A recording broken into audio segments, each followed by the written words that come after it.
ओम अज्ञानतिमिरान्धस्य ज्ञानाञ्जन शलाकया चक्षुरुन्मीलितं येन तस्मै श्री गुरुवे नमः। नमः ओम विष्णुपादाय कृष्णपृष्ठाय भूतले श्रीमते भक्तिवेदांत स्वामिने इति नामिने। नमस्ते सारस्वते देवे गौरवाणी प्रचारिणे निर्विशेष शून्यवादी पाश्चात्य देश तारिणे। जय श्री कृष्ण चैतन्य प्रभु नित्यानंद श्री अद्वैत गदाधर श्रीवासादि गौर भक्त वृंद।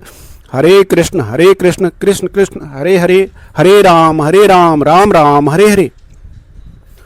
आज भी श्रीमद् भागवतम के एक और श्लोक को इस यूट्यूब के माध्यम से अध्ययन करेंगे, ज्ञान अर्जन करेंगे तथा फाइनली इस अद्भुत विद्या को अपने जीवन में लाएंगे।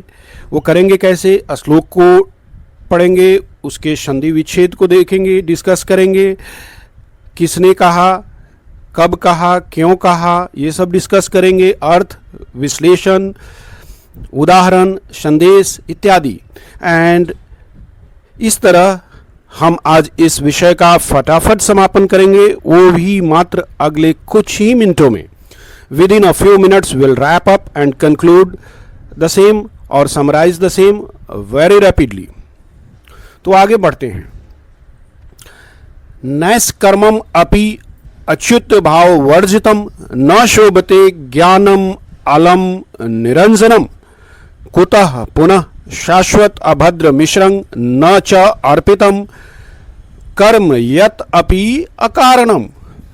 अब इस श्लोक के एक एक शब्द को देखते हैं। नैष्कर्म्यम अपि मतलब निष्काम कर्म भी, अच्युत्य भाव वर्जितम मतलब कृष्ण भाव से रहित, न शोभते मतलब शोभा नहीं देता, सार्थक नहीं है, ज्ञानम अलम निरंजनम मतलब महान शुद्ध निर्मल ज्ञान, कुतः पुनः मतलब हुआ फिर भला कैसे, शाश्वत अभद्र मिश्रं जो सदैव अशुद्ध से मिश्रित हो, न च अर्पितम और जो भगवान को अर्पित नहीं है, कर्म यत अपि अकारणम ऐसा कर्म भी जो निरर्थक हो।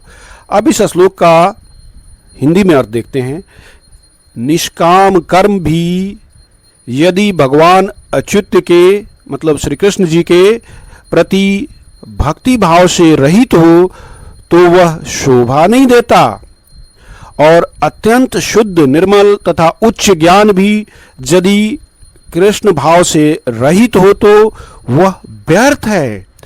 फिर वह कर्म तो कैसे फलदायी हो सकता है जो सदा अशुभ से मिश्रित है और भगवान को समर्पित भी नहीं है। ऐसा कर्म वास्तव में निरर्थक है। इसका तात्विक गूढ़ विश्लेषण देखते हैं, डिस्कस करते हैं। इस श्लोक में नारद मुनि व्यास देव जी को बताते हैं कि कर्म, ज्ञान, वैराग्य सब भक्ति के बिना अधूरे और निष्फल है। नैष्कर्म्य जो श्लोक में है, निष्काम कर्म भी तब तक चमक नहीं पाता जब तक वह कृष्ण के प्रति प्रेम या सेवा से युक्त न हो। ज्ञान जो शुद्ध और ऊंचा है यदि भगवान की भक्ति से रहित है तो वह केवल मानसिक व्यायाम बन जाता है। कर्म तो स्वभावतः मिश्रित होता है, कभी शुभ कभी अशुभ। यदि वह भगवान को अर्पित नहीं तो ऐसे कर्म का कोई अस्थायी आध्यात्मिक मूल्य नहीं होता। इस श्लोक का सार यह है कि भक्ति ही कर्म और ज्ञान दोनों को पूर्णता देती है, अन्यथा वे केवल संसार में घूमने का एक और साधन बन जाते हैं। इसका और गूढ़ दार्शनिक विश्लेषण प्रभुपाद जी के अनुसार अगर देखने की कोशिश करते हैं तो यह श्लोक भक्ति को साधन से ऊपर उठाकर साध्य के रूप में स्थापित करता है। साधन मतलब मीन्स और साध्य जो है एंड के रूप में। ज्ञान की सीमा, ज्ञान मार्ग का लक्ष्य नैष्कर्म्य मतलब कर्म से मुक्ति और निरंजनम मतलब माया से मुक्ति है। नारद मुनि जी कहते हैं कि यह उच्चतम अवस्था भी अधूरी है यदि इसमें अच्युत भाव भगवान के प्रति प्रेम न हो। ज्ञान का प्रकाश तो मिल जाता है लेकिन प्रेम का रस भाव नहीं मिलता, इसलिए वह शोभते न, मतलब सुशोभित नहीं होता, अर्थात उसमें पूर्ण आनंद नहीं होता। कर्म की हीनता, कर्म मार्ग ज्ञान से भी बहुत नीचे है, क्योंकि वह शाश्वत भद्र मिश्रम है। भौतिक कर्म में हमेशा अशुभता, अज्ञान, अहंकार, अनिश्चितता का मिश्रण रहता है, इसका कॉम्बिनेशन रहता है।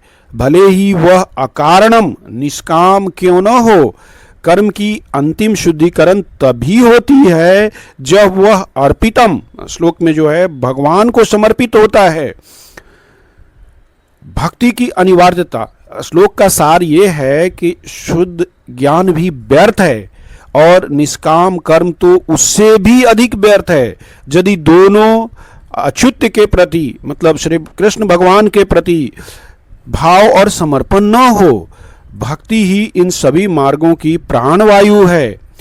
अब इस श्लोक का संदर्भ और ऐतिहासिक विवरण देखते हैं। किसने कहा, किससे कहा? यह श्लोक देवर्षि नारद मुनि जी ने अपने शिष्य व्यास देव जी से कहा।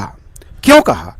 पिछले श्लोकों में 10 नंबर 11 नंबर में देखा कि नारद मुनि जी ने साहित्य की कसौटी बताई थी। अब इस श्लोक में वे ज्ञान, मतलब ज्ञान योग, और कर्म, मतलब कर्म योग के दो प्रमुख मार्गों की तुलना भक्ति योग से करते हैं। वे कहते हैं कि चाहे कोई भी मार्ग कितना भी शुद्ध और महान क्यों न हो, यदि वह भगवान अच्युत, मतलब श्री कृष्ण जी के प्रति भक्ति से रहित है तो वह मूल्यहीन है। यह व्यास देव जी के असंतोष का दार्शनिक कारण स्थापित करता है। यह कहाँ कहा गया? जगह का विवरण। यह बद्रिकाश्रम स्थित शाम्याप्रास नामक स्थान पर व्यास देव जी के आश्रम में कहा गया। कब कहा? आज से कितने साल पहले? यह कथा लगभग 5000 वर्ष पूर्व कलयुग के आरंभ से ठीक पहले कही गई थी। यह श्लोक भक्ति की परम सर्वोच्चता को स्थापित करता है। अब इसे कुछ डे टू डे लाइफ के उदाहरण से समझने की कोशिश करते हैं। इसे उस तरह से समझते हैं जैसे मान लीजिए 2 व्यक्ति अस्पताल में सेवा करते हैं। एक व्यक्ति सेवा इसलिए करता है कि नाम और सम्मान मिले, दूसरा व्यक्ति सेवा भगवान को अर्पण भाव से मन में करुणा, दया और प्रेम रखकर करता है। पहले व्यक्ति की सेवा कर्म रह जाती है जिसकी सीमित और अस्थायी महिमा मतलब नहीं है, वो अस्थायी महिमा है। दूसरे की सेवा भक्ति युक्त कर्म है जो उसे शुद्ध करती है और आध्यात्मिक प्रगति देती है। इस प्रकार भक्ति रहित ज्ञान जो है वो सुखी थ्योरी है और भक्ति रहित कर्म अस्थायी और दोषपूर्ण है। लेकिन भक्ति युक्त, मतलब भक्ति के साथ कर्म, वो योग, शुद्धिकरण, आध्यात्मिक उन्नति मिलता है। अब इसका कुछ और उदाहरण से भी समझने की कोशिश करते हैं। इस सिद्धांत को एक अत्यधिक कुशल लेकिन प्रेमहीन सर्जन के उदाहरण से समझा जा सकता है। अब श्लोक में है ज्ञानम अलम निरंजनम।